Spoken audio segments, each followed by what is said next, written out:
One is called Ria's Notebook, and I am here with two of my very, very good friends. I'm here with my cousin Candace and my bestie Tamika. So just introduce yourselves to the people. Yes, I am Candace. That's it. And I am Tamika. Hey. So, of course, whenever we get on Womanology, and even in this case of Womanology part of Ria's Notebook, we always say, like, what's your emoji for today? So, mine is kind of excited, but I'm nervous. So, you know that emoji that has, like, the big smile, like that? So, that's how I'm feeling. What's yours? Definitely happy. I would definitely say it's a happy, actually the heart eyes emoji. It's just a good day. I'm loving me and I'm loving life right now. So. Oh, I love that for you. Mine's is mixed, so I have like several emojis, so mine's is more, it was nervous at first, but on the talk here, I feel like more relaxed. So I'm trying to think of the emoji for that. Or maybe me. I'm just gonna. I'm just gonna smile. Yeah. We just gonna smile. All right, y'all. So, one of the icebreakers that I wanted to do, or just say for us, like, what are you listening to right now? So, what's some music? What music or what song that, or even like an album that's like kind of on repeat at the moment? I would say for me, because I was randomly in church and I was like, dang, what's that song that they playing? It's a song called Manifestation, because I'm in like this faith space of like waiting on the manifestation of several things that I've been pressing towards. So like I'm right there with whoever. I don't even know who the artist is. I just know it's called Manifestation because I'm waiting on some things. Okay. So like a grateful. Yes. Okay. High expectation. Listen, with the kids is Descendant 4. Okay. Wait a minute.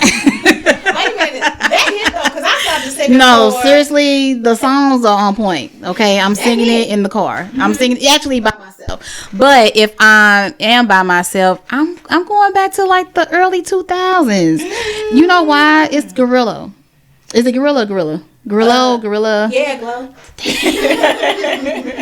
Yes, like just unlocking those memories that's on her album. You know, what's that one song? The group that's from St. Louis that now has a Grammy. Yes. So you going with I'm unlocking. I got you. My old, groove. So I got you. So okay, so for me, I'm like in this 90s era right now, right? So I kind of been listening to Lauryn Hill's album, but now check it though, it's not even the Miseducation one. I've been kind of listening to the Unplugged one too. So the Unplugged one had a couple of hits. I know a lot of people, had some controversy because she was singing off key, and then she would go on rants for like 12 minutes. And because I saw it live, and then, when you read, the blogs and stuff. So I'm kind of like in that era, mixed in with a little bit of the Shanti. Yeah. So I'm so happy for her. Girl. Let's spin the block. Man, this the only successful spin the block. You know what? I'm rooting for them. I am rooting for them. When he walked across that stage, I was like, you better go, Nelly. You better get her. Yeah. But I'm also happy that she opened up and gave him a chance, though. That's true, too. Because sometimes men be wanting to spin the block, and they be like, is she going to let me in? And then, sometimes we don't be. Because we don't. We be traumatized from the right. I don't think it was I feel like it wasn't no bad blood between them two. So it was easy for him to spin the block, and she was like, I've been waiting for you. That's what she said. She said they didn't end on bad blood. That's good. She said that, they just kind of broke up, and I think at that time she was ready to get married, and he wasn't. So they was like, okay, we can still be cool, we can still be friends, but let's just go our separate ways. And so he came back when he was ready. He sure did. Yes, I love that for them. So yeah. So okay, today we talking about pretty privilege, right, and colorism. And so this topic in particular is important to, I think, all women, right? Is because we can't deny, or I can't even deny, that women are treated differently based on their looks and how they present themselves, and even complexion. So just like a couple of things I just wanted to talk to you all about, or whatever, because right now if we have an array of different hues, and I think this kind of, puts in a different perspective of colorism and pretty privilege. So I had a couple questions for y'all. So like, when do you feel most pretty? Like when you are the most beautiful to yourself? I think it's different for me now because I'm in this phase where I'm like really girly. I like to look cute. I like to put on my heels. I like to do a natural face. So when I got my I'll be like, yes. Yeah, okay. That's where I'm at right now. What about you? I like cute but comfy look. Uh-huh. With the sweatpants.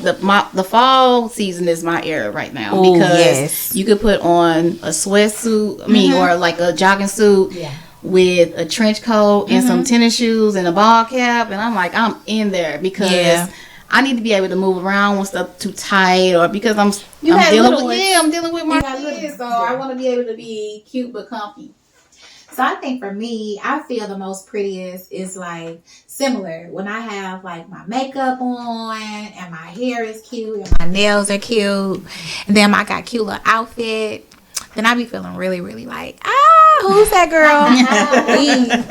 So I do. But then again, I'm a like, sometimes so when I'm in a house in sweatpants, and then, like sweatpants or like a little halter shirt or some like slides or some house shoes, I be feeling cute too.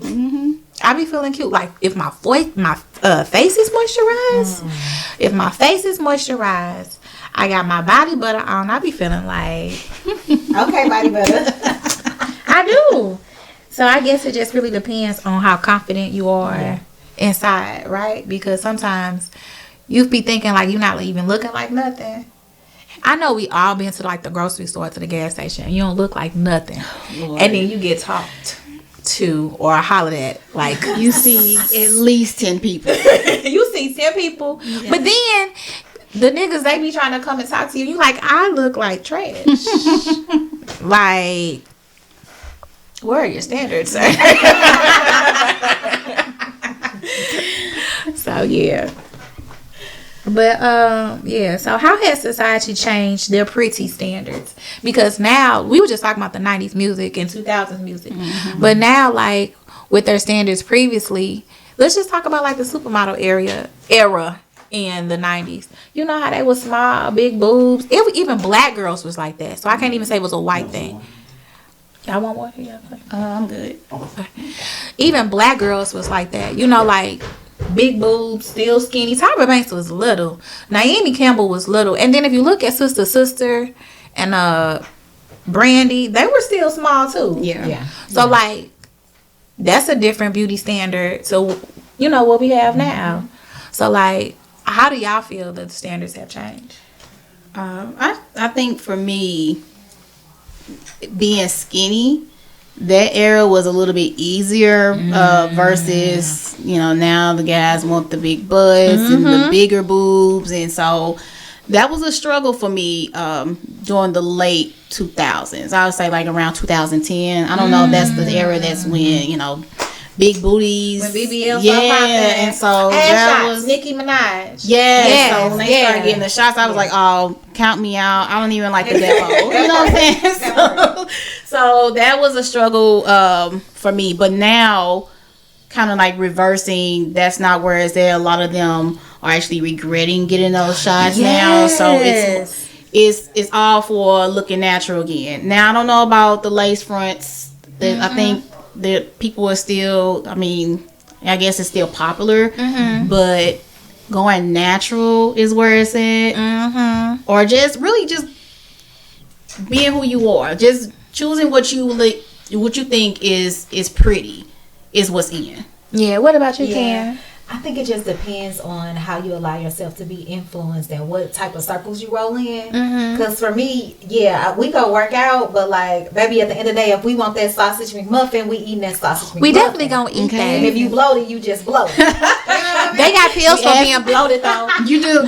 You know they got young. vitamins and they got pills. If you are bloated, just pop 2 of them things, and them things do be working in 30 minutes. I had no idea. No, they do. Subscription, please. Thank you.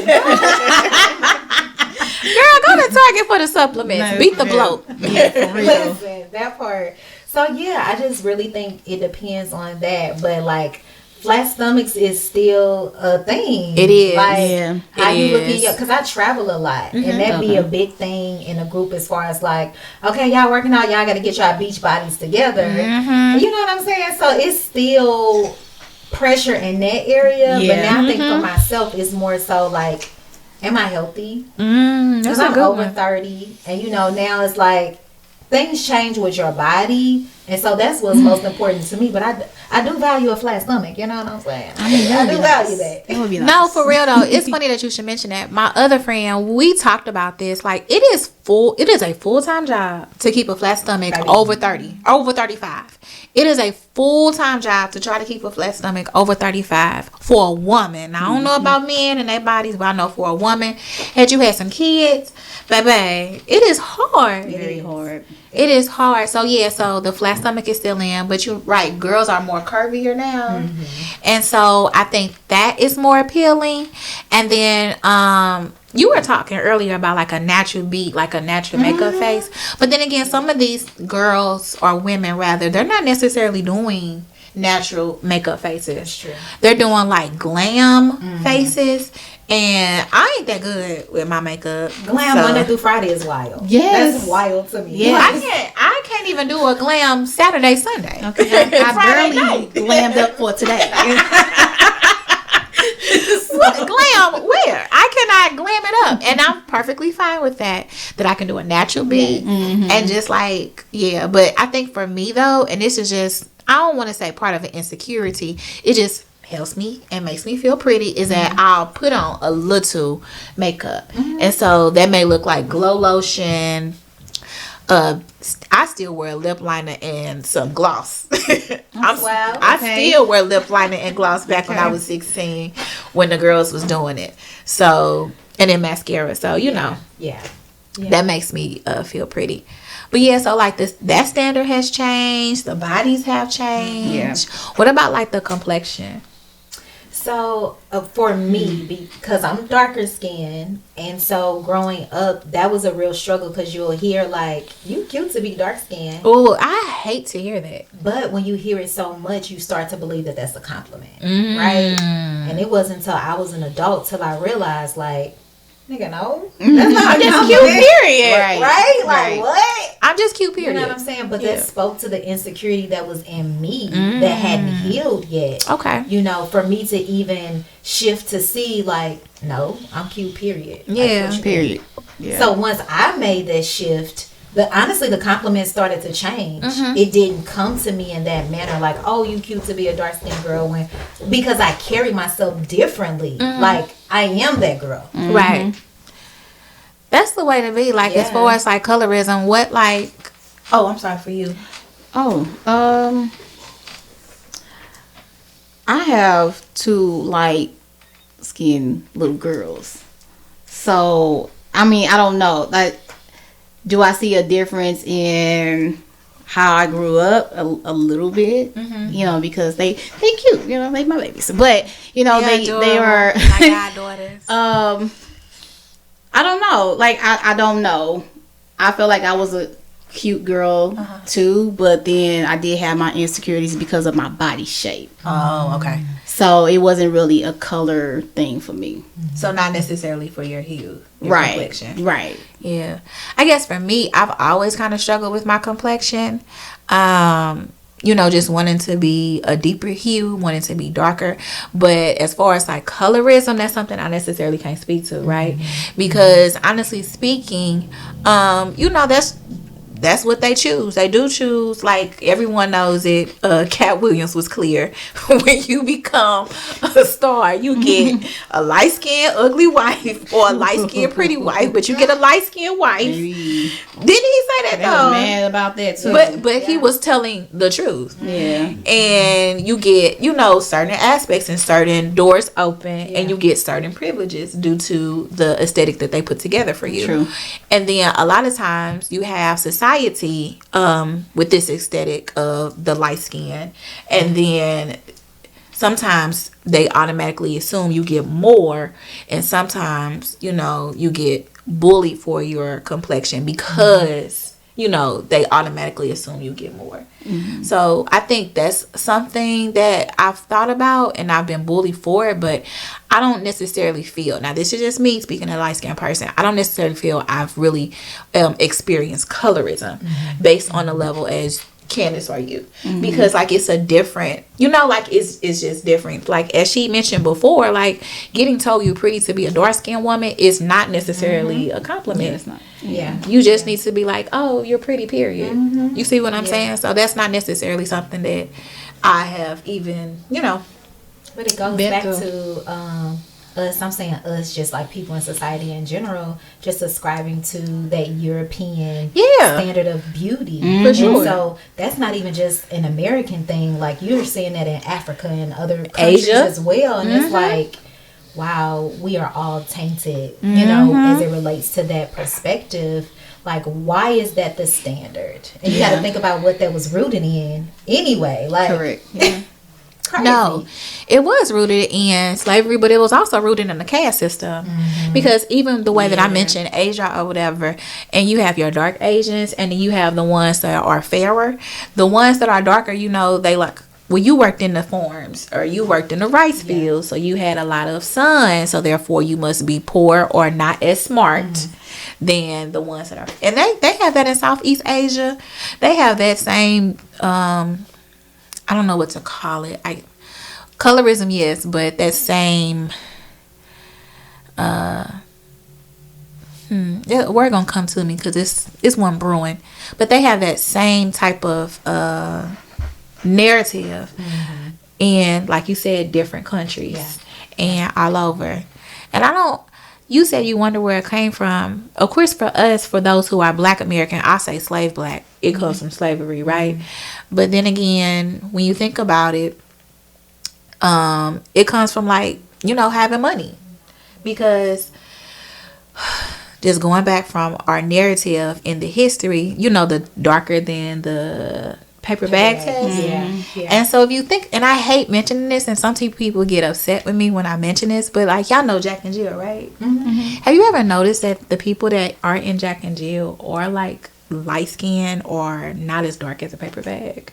No, I actually never noticed that. A lot of people are the ones that I've been privy to, or the ones that I've seen. I'm like, I don't see a lot of dark women or a lot of dark skinned kids, or either it's a like I said, the aesthetic light skinned woman, dark skinned man. Like I don't see a lot of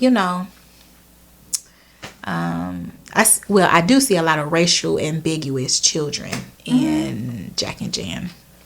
Actually, it really hurt my heart. I know a dark skinned woman who basically her intention was her mate was gonna be white because she wanted lighter kids.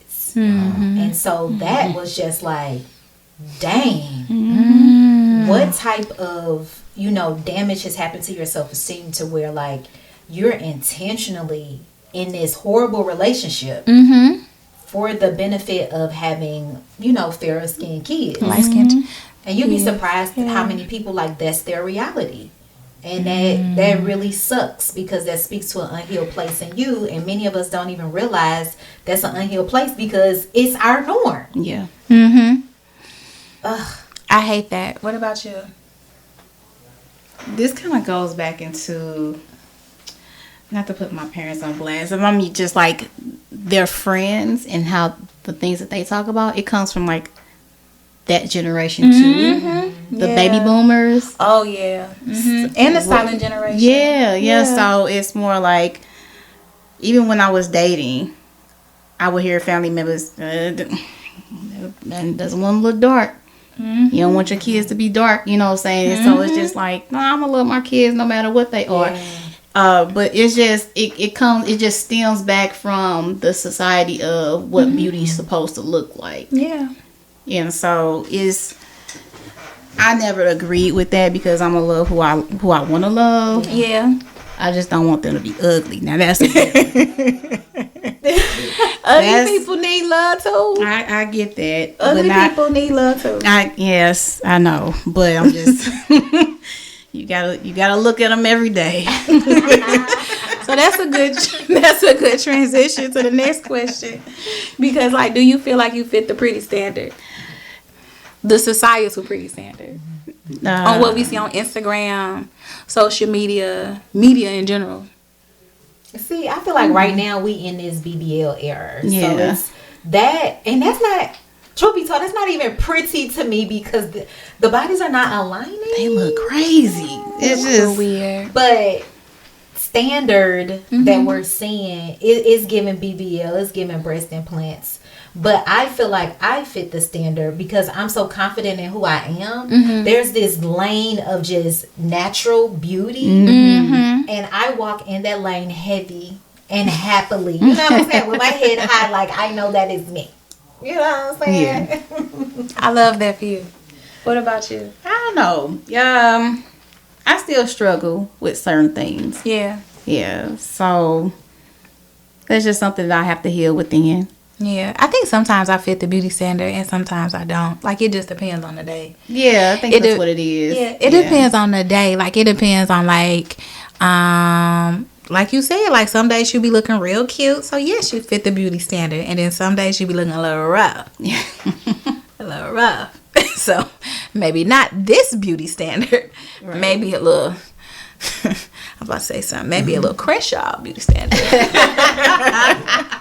Maybe little baby beauty standard.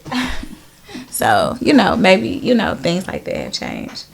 So, like, I guess, here's the other thing, guys. Do you think that you get more privilege by the way you dress? Like, oh, absolutely. Yeah. So, like, it's this article that, do y'all watch, Tam show? The Tam show? The talk show. Well, she put up the article and she stated that, like, clothes can make the person and basically make you more confident. So, like, and then it was another article that I read that, like, depending on how a woman dresses. Now, I don't know if men really had this problem, but I know for real, for like women, depending on how women dresses and how they are kept, that's how society treats her. Like, even if she goes out into the public, right? Depending on, like, if she in sweats and a t-shirt compared to what she would look like now, they would probably treat the person who looks more put together than the person in sweats and a t-shirt. Yeah. But I also think it depends on, and I'm thinking about a man's what I saw a man do. So we're all out to eat. This girl who has a BBL, very nice dress, very form-fitting, showing a little bit of this and that. Multiple women are leaving. He specifically walks this person out to their car. Right? Multiple women leaving, meaning at different times. Like, so he could have offered the same thing to this other woman who got on a pantsuit, very covered, very nice. So I think it depends on the perspective of that man and how what's beautiful to him. Because you still have a group of men, like I said, who like the BBL. You have a whole nother group of men who like very natural, don't have no BBL. You know what I'm saying? So that, to me, makes a difference when you asking that specific question. Yeah. What about you? Do you feel like women are treated differently based on, how they present themselves? Absolutely. Yeah. You know what? But then again, like you said, we go to the grocery store and we looking raggedy, and they do right. So again, it goes back to Candace. It just depends on the preference of the male. Do you like somebody that is more natural looking, or do you want somebody that looks, put together all the time? And see, for me, that gets boring no matter what it is. If I have to look comfortable all the time, that's gonna get boring to me. If I have to be on point, that gets boring. So I like to switch it up to keep myself on top of my toes. So it just, I don't know. I don't even be, when I was in the dating era, yeah, I had to keep myself together, and I was just like, Lord, please, please bring me somebody, because I cannot keep up with this. It's too much. No, you do. God, please. Listen. I mean, not to say I don't, keep myself for my No, husband. you're right. But It is. No, the fact is, that's like, a good. Jesus, please. That's a good segue though, because for women who are single, like it is more precious to be like to keep yourself up, because then. If she be looking rusty, like that's why she ain't got no man. Like that's why. That's what I'm for real. That's what society thinks. That's why she ain't got no man, because that's how she look. That's how she decides to go out the house with. So it's funny that you should bring that up, because that's exactly what we deal with when you are like a single woman. Yeah, but I guess I don't experience that because I like dressing up. I like doing it for me, and if I get a I compliment, love dressing up. no big deal. Yeah. But like, it makes me actually feel good to be cute, whether I'm doing the athletic cute or I'm doing the like heels and train cute. Yeah. You know what I'm saying? So I just be like, in my own little world. No, that's good though, because I'm the same way. I love dressing up. Like I will dress up. I wear a prom dress to the grocery store. Listen, prom dress me, please. So I think it right, and I don't think that's necessarily gonna change when I get married. I think like I'll still probably try to wear a homecoming dress to the grocery store. Oh, Jesus. A good maxi is cool with me, But that's funny that you all should mention that, because that goes into like the other question, like how do you maintain your beauty, like your beauty standards for yourself, because we all have beauty standards for ourselves. How do you maintain that, or how do you pour into that? Yeah, I think for me, when I finally decided to walk through a healing journey and heal those places that I felt really insecure in, when I tell you like major things about my personality, major things about what I liked and disliked really changed for me. I started to care more about how I looked when I walked out, and not in a way where it was an insecurity. It was in a way where it allowed me to pour into me. Like, okay, what perfumes do I like? What lotions and body oils do I like? Yes. I got really, really girly like overnight. I'm like, who You is want to this know guy? something? This is true, because of course this is my cousin, y'all, but I've been seeing your transition for the past year, and I'm like, where's this tomboy? Where does tomboy go? Listen. Because no, seriously, y'all, my cousin used to be like leggings, little sweatshirt, and some sneakers. So where did tomboy go? Baby, the healing, when I'm telling you, healing shifted my confidence. So it shifted my desire and how I wanted to present myself to the world. And it brings me joy to, get cute. You know what I'm saying? Yeah. When you do stuff for you, it just hits so different. And honestly, the response I get from men, it's like they see confidence. They don't see an insecure, broken woman. They see confidence. And so there are some men who won't even approach me because they know, like, and that's no shade, but like, I'm not there. You know what I mean?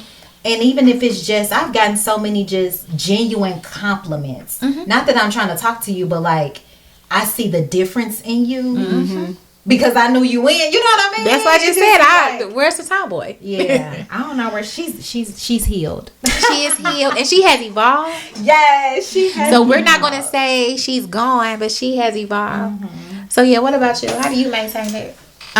So for a while I was in the mommy era, which is more focusing on my kids per se, but now because they're 5 and 4, so now I feel like okay, they're at a good age where we semi putting on our clothes, whatever. So now I have a few more minutes to kind of put myself together, and then also because they are getting older and more people can watch them now. I'm able to dress up and go to places, or just even because now my current professional role has changed. I now have to present myself a little bit different. Clothes on. I do. See, You gotta put some yes, clothes on. I do have to put some clothes on, and so now it's really getting me back into like, okay, Mika, you got this. Like you getting back into yourself, because it was for a while I was in mommy era. Not to say that doesn't shut down, but now I'm more focused on, okay, now I can get myself together again. Finding myself again is that confidence that I had, because I was. I love that though, because it makes me think about our situation. Empty nesters. We are. This point, so your focus shifts. Yeah, you stay on mom, but your focus shifts from your kids, and it allows more time for us to like pour into us. And baby, I have been pouring. Like, that cute and comfy is like, that's standard right now, because I do need to be able to maneuver around without be like, oh Lord, my stomach. I'm here to get this waist train off of me. But yeah, like I'm now getting back into my Mika mode. No, I like that. So for me, how I pour into it, like body butters, perfumes, I love it. So I do that. But y'all, I got a shopping addiction. So I be girl, them closets. I got a shopping addiction. So here's the thing though with that. I kind of always had one, but I used to like buy Mark a lot of clothes, my son. So he used to have like a surplus of clothes and a surplus of shoes. It was like ridiculous. And so of course I don't have to buy him clothes like that. But here's the other thing. Like I kind of regret it, because he'll be like, Mom, can you buy me these shoes? And he real grown. Well, not real grown, but he a whole full-time college student. So he'll be like, Mom, can you buy me these shoes? Or he'll be like, and the way he dresses, I'm like, ooh, this is, ooh, what have I done? You look handsome, son. You look real handsome. But you got so many clothes. You got so many clothes. So yeah, so that's, I got a shopping problem, so that's it. And then so body butters, I like to try like different makeups. I love lipsticks. I like to try that. That's how I pour into me. But then also like maintenance, right? So I like getting my nails done. I like getting my eyebrows waxed. Put mine together. I like getting that done. And so like that's also how I pour into my beauty standards for my own self, because like you were saying, you have to heal your inner child, or that inner person, so you can really shine and get the true meaning or the true beauty out of yourself. That inner comes outward. And that brings us to the next question, like how can somebody who's as pretty as we are maintain their inner beauty?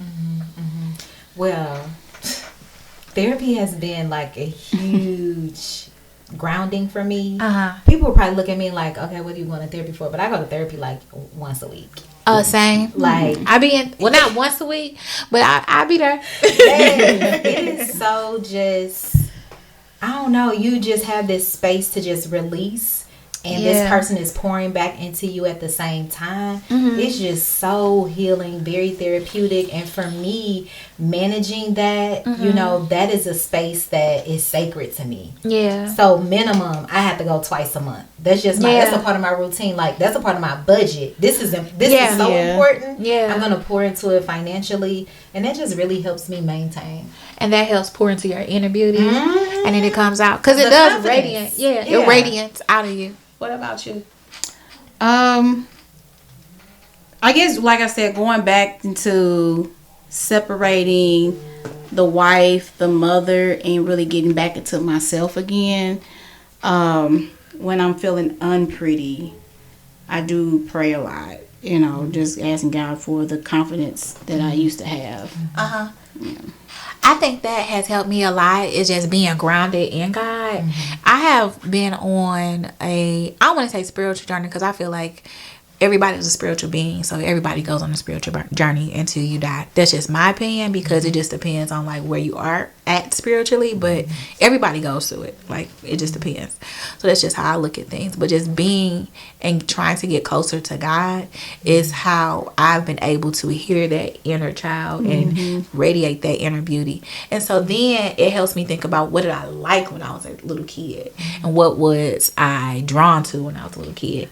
And so I was talking about this to my therapist, or just like to other people. I always used to love dresses as a child, and then like my siblings used to say, oh, it was this one little dress, you used to get everybody to wash it every night, because that's what she used to want to wear every day. And then I was like, yeah, that sounds like me. Because I love dresses. But I had to heal that part in order to like accept, you know, my beauty standards for myself. And then also I have to realize that like I'm not pretty like you, or I'm not pretty like you. I'm pretty like myself. Right. And that's what everybody has to understand. Like, you're pretty in your own way. And once you learn that you're pretty in your own way, then it's easy to radiate, you know, a glow. Yeah. And it's easy to get back to, you know, from mommy era to, you know, womanhood. Yeah, but I like how you made that distinction, because the reality is we have to stop comparing ourselves to other women. I was just thinking that. Like, I was just thinking that. If you truly believe you were individually made, you know what I'm saying? What you think is beautiful, and you know how you put this together, that's you. And I need to do me. But so many of us are looking at the next woman like, dang, I wish I had this, or I wish I had that. When really we really need to be free from that, because that's definitely a hindrance when you're talking about your own letting that come out, you know. So be free. Comparison is like, it is a silent killer, honestly. Especially if you at your lowest and you know, you hop on Instagram. Ooh, don't hop on Instagram. Man, not at your lowest. Don't do that, because it'll get you questioning yourself like, dang, look at them. They got it all together. But everybody that puts things on Facebook or Instagram or it's whatever, staged. It's staged. And also they're going to always put their best. Absolutely. We done took 5 pictures. Yes. And I'm picking only the best. We done took 20, this right? Is norm. Right. And we picked out the 5 best. So I have to constantly say that to myself. The things that you see on social media is at their best. It's not showing you their lowest. So I have to like keep myself grounded and just continue to say that to myself, because you know, I'm not going to ever try to put up an ugly picture of myself. I don't think nobody's going to try to put up an ugly picture of themselves. But no, that goes into like comparison, because for women in general, we compare a lot. Yeah. Like even amongst friend groups we compare, or frenemy groups we compare. I should, for real, because honestly speaking, like Candace said, once you plus 30, like, come on. Like, you. Yeah. I mean, you're going to get what you get. Seriously. So it shouldn't be a comparison if you're talking about true women friendships. So we do choose to compare body shapes, how they look, the way they dress, hair, all this other stuff, how makeup is looking. And then sometimes women, we pick apart the person that we perceive as perfect. Like, oh, we'll zoom in on a picture and be like, her feet are over that shoe, or you know, her skirt, little wrinkle in the back. We do that though, and it's really a silent killer, because really, why can't you just let her? You know, she did her deal. Like, let her breathe. Now I got something. You know how, like we said, we put on our best, right? Yeah. Are we putting on our best for men, or are we putting on our best for other women? Oh, that's a good question. What you think? I mean, because I like to dress up, you know, I'm gonna put that on for me. You know what I'm saying? But I do understand that, because I do see that as well. Especially, honestly, if you know you got some enemies in the room, or people who don't like you for whatever reason, it's like, you gotta put that shit on. Yeah, I sure did come. Yeah, what they say, put that shit on, and put it on. Okay, I do. I put my clothes on for me. Like, I've been through some hard times, and then like I've been through some hard times, and then like sometimes getting out the bed, when I think about to myself what I'm about to put on, that gets me out the bed. Yeah. Like, I'm gonna be extra cute today because I'm sleepy. Like, yeah, I do. I put that on for me. But like sometimes women do, like in the offices, they do like kind of clash. Like, ooh, Jill had on this today, so I'm a do one up better. I'm gonna put on that tomorrow, and she gon', you know. Sometimes, but I don't know. Then when we bring the men into it, I don't even think they be looking at us like that. He just said he was like, it's for the women. I don't even think they be looking at us like that. I don't think they be thinking like, "Ooh, Jill had them shoes on." Like, it's some competitive situation. Yeah, it's a competitive situation. So yeah, have you you benefited from pretty privilege? Just like you had mentioned, remember the man and how everybody was coming out the restaurant and he helped Big Booty Judy. Yeah. Well, she had a BBL, so that's what I'm gonna call it. I would say no, but I would also say if somebody else is looking at me and my situation, they may say yes because I'm a slimmer woman. You know, I may be looked at as someone who fit the standard of being slender. Yeah. Although my initial response would be no, but sometimes we experience things and don't even realize it. That like, true. I have experienced that, but I didn't see it like that. You know what I mean? So I think it's a yes and no type of answer. Yeah, I'm the same. You know, do I always feel like I'm the prettiest in the room? No. And back then, just say as a younger Tamika, I wore the insecurities on my face too. So I didn't always walk with a confidence. But you know, pushing 40 and kind of like, you know, this is who I'm gonna be era, I feel like I walk more with confidence and I don't trip off of you know, I don't know, finding privilege or getting privilege. Just as long as I'm my pleasant self, that's what I'm rocking with. I think I have. I'm be honest. I think I have benefited from pretty privilege based on societal standards. Just like kind of, you know, doors get open and you just walk in like in la Delulu land. And then sometimes doors get open, or like somebody may pick something up for you. You walking in la Delulu land, because I live there sometimes. And so, and then sometimes I don't know, do they know that I'm delusional? And then they just help me out, like, ooh, help her because she look a little slow. Or is it because, like, oh, she seems like a nice lady? So, I mean, but if that's your norm, you don't see anything wrong with it. But the reality is you're the type of person that's open-minded. So you're open to, like, other perspectives, like, and you have insight to this is a thing, you know what I mean? But there's some people who don't. They benefit and are so closed-minded and don't see how other women don't have that same privilege. Yeah. You know, so. I just try to be cognizant of that. Yeah. Because honestly speaking, it gets me really angry when a woman who, just going back to colorism, who I feel like should have just as many benefits as anybody based on just, you know, perception, you know, physical perception, but then get looked over. And I'm like, that's not fair. Like that doesn't, you know, help anything. And that just don't sit well to me. And it just makes me sick to my stomach. So, I mean, I'm not that delusional not to know that I don't benefit from some pretty privilege, but I'm also not that delusional to understand that it's a lot of other women that benefit from more pretty privilege than I have probably ever touched. So, yes, that's it. So, do you all want to add anything else about pretty privilege and colorism?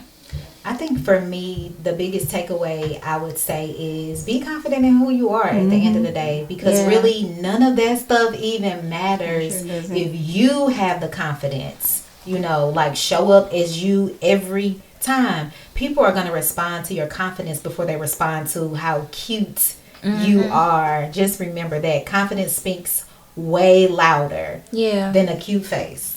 It definitely does. And kindness. Yes.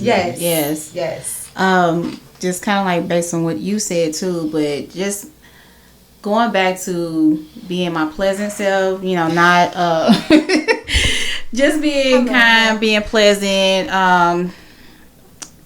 drama free, not bringing too much attention, let's say like bad attention to yourself. Just making sure that you're presenting yourself with good oral. All right, y'all. All right, friends. This land is playing. Again, this is Womanology. You can find us at Womanology_podcast on Instagram.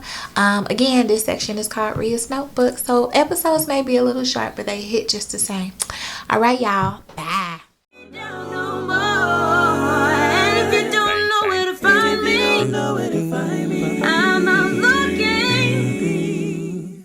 I'm looking